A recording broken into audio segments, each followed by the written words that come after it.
Сигнализация работает так. Включение зажигания.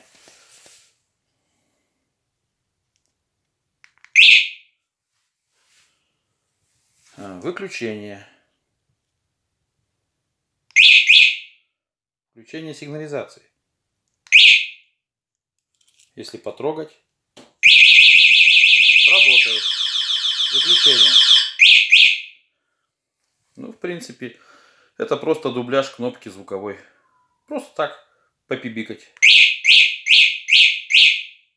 Вот и все. Когда срабатывает сигнализация, блокируется колесо прямого привода, и оно не крутится никуда. То есть велик не укатить будет при включенной сигнализации.